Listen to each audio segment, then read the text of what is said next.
you've had a really good lockdown. I have. I've been having great fun.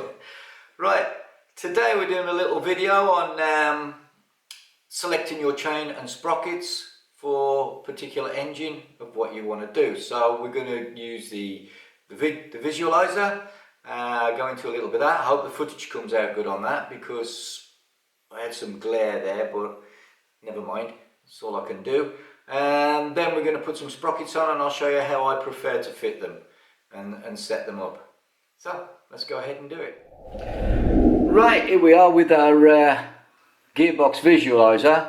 I'm hoping this comes out okay because I'm only filming it off my camera.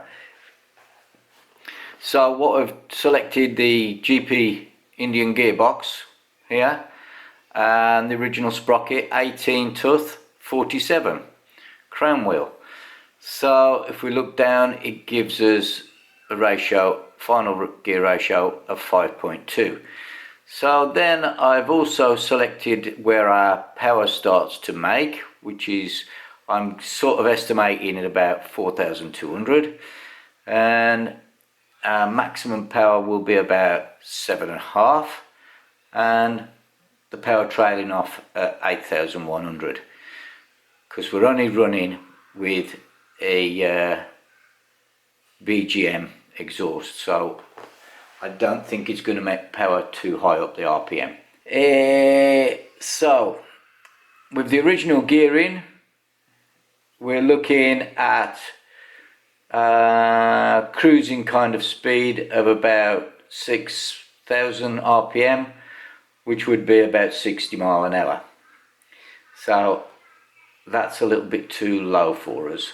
So we've decided we will change. We're going up to a 19 tooth 46 on the bell on the clutch crown wheel, and now at 6,000 RPM we're looking at 64 miles an hour, which is a bit more respectable.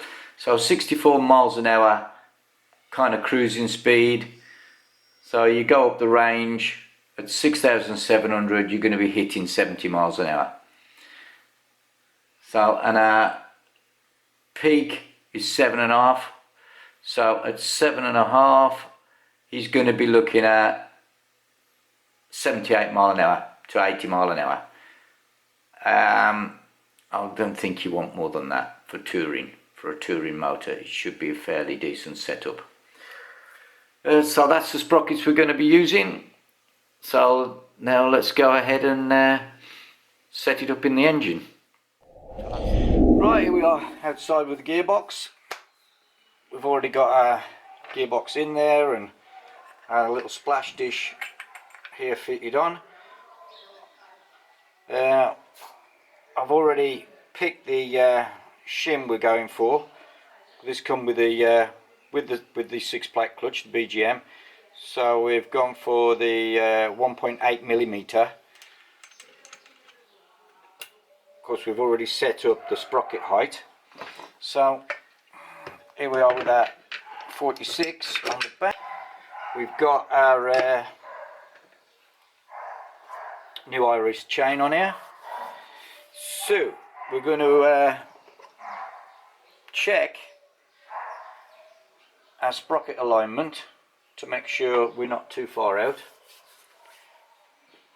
and we'll go ahead and do that now. Okay, so what we're going to do now is going to measure our sprocket height from the casing. We've got the front sprocket and we're measuring with a vernier gauge. So I've already set all this up so I don't have to swap around. I'm just demonstrating here. You just measure to that face, to the face of the sprocket, to the face of this on the one and then on the other one, and you get that as close as you possibly can. If you're slightly out, it's not going to make any difference. It doesn't have to be exact, but we want it to be within 0.5 millimeter. And you won't, because otherwise, if your chain's offset like this, you'll have in excessive. It'll create excessive wear. But within 0.5 millimeter, it's okay. But we're actually spot on. So now, what we're going to do now is we're going to pick, we've picked the Casa chain tensioner, the X44, which is just absolutely excellent piece of kit. You can't fail this, it's brilliant. So I always go for the pull down position, because in the pull down position the chain wraps around more of the sprocket, so therefore your chain is pulling on more teeth, which is easier on the chain. If you go for the other way and you're pushing the chain up, one, you've got less adjustment, and two, you're taking more chain off the sprocket, so therefore increasing wear and possibility of stretching. One good thing about with the GP gearboxes, because it's a low ratio gearbox as well, we can pick bigger sprockets. It's always better to have bigger sprockets on your engine, because it's easier on the clutch and it's less tendency to stretch chain and wear the chain. You've got more teeth in contact with the chain, so it's less wear and it's less chance of stretching the chain. Smaller sprockets tend to be more aggressive and they stretch the chain and they can smash all the rollers off. So I try to avoid small sprockets. Unfortunately, when we're racing, at some circuits we don't have any choice and we have to go down to very small sprockets, but we're not doing high mileage. Although at the end of the race the chain's in the bin anyway, so but for this it'll be fine. So we're going over the top.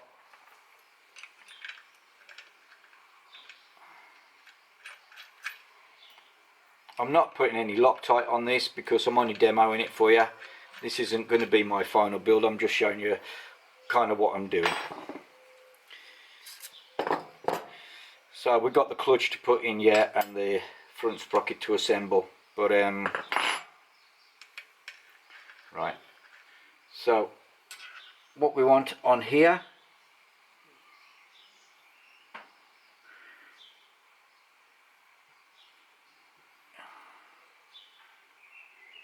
is about 10 mil of play on that at the bottom.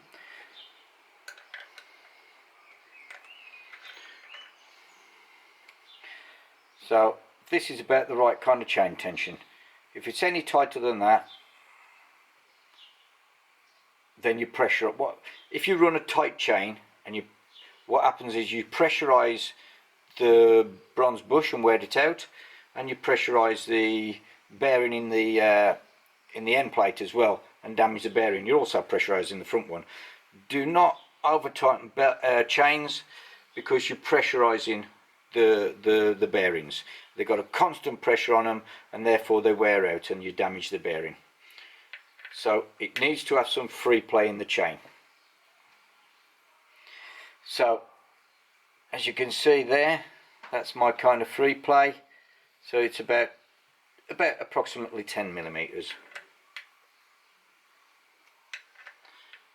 So that's basically my preferred setup for a Lambretta. Definitely over the top and pull down. This is a big improvement on the original setup. It's much softer on your chain, it gives your chain a longer life, and it's easier on everything else. So that's it, that's all I'm going to do today. I hope you've enjoyed that. Don't forget to subscribe to my channel and thumbs up me. I need all your support and I'll try to keep the videos coming.